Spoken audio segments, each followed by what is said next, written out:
आज मैं आपको बताऊंगा कि आप टैली से ऑटोमेटिक ई-वे बिल कैसे जनरेट कर सकते हैं।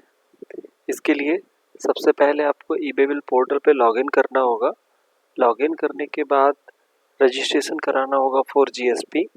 जीएसपी पे जब मैं रजिस्ट्रेशन कराता हूँ तो यहाँ मुझे ये ऐड न्यू यूज़र नेम और पासवर्ड अपने क्रिएट करने होते हैं, जो कि मैंने ऑलरेडी अपने क्रिएट किए हुए हैं।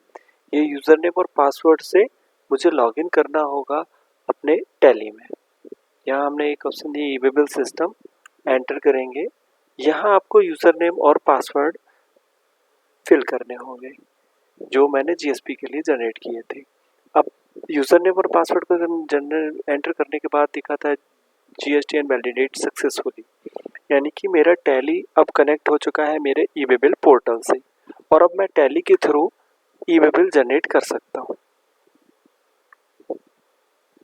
अभी मैं इनवॉइस रेज करूँगा। यहाँ मैं एक इनवॉइस बनाता हूँ। डेवो कस्टमर, हमने यहाँ एक फील्ड दिया हुआ है मोटर व्हीकल नंबर, तो आप मोटर व्हीकल नंबर भी यहीं फिल कर सकते हैं।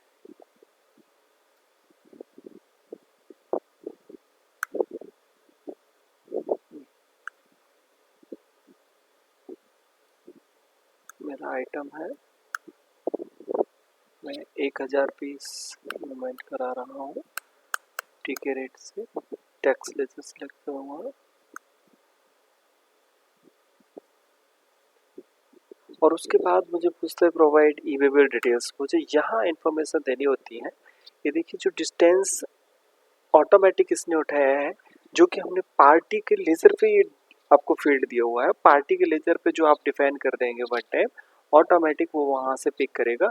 अगर मैं इसको मॉडिफाई करना चाहूँ तो यहाँ से मुझे एडिट भी कर सकता हूँ।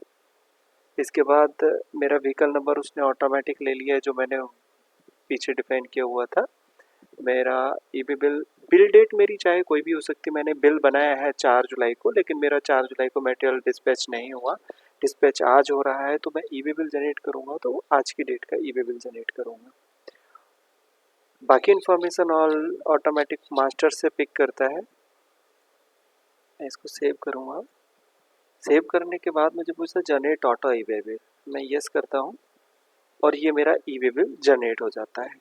अब जब मुझे प्रिंट लेना है, इनवॉइस जब प्रिंट लूँगा तो सबसे पहले मैंने इनवॉइस प्रिंट के लिए कमांड दिया, तो यहाँ इनवॉइस पे भी ऑटोमेटिक मेरा ई-वे बिल अपडेट हो चुका है। और पहला इनवॉइस प्रिंट होने के बाद दूसरा प्रिंट पूछता है मुझे प्रिंट ई-वे बिल, मैं इसको यस करता हूँ और ई-वे बिल भी मेरा ऑटोमेटिक यहीं से प्रिंट होता है। अब इसके बाद मुझे पता चला कि मेरा जो व्हीकल मैंने डिफाइन किया हुआ था वो व्हीकल ख़राब हो गया है और मेरा मटेरियल अभी डिस्पैच नहीं हो रहा है उस व्हीकल के थ्रू, तो मुझे ये ई-वे बिल कैंसिल करना होगा।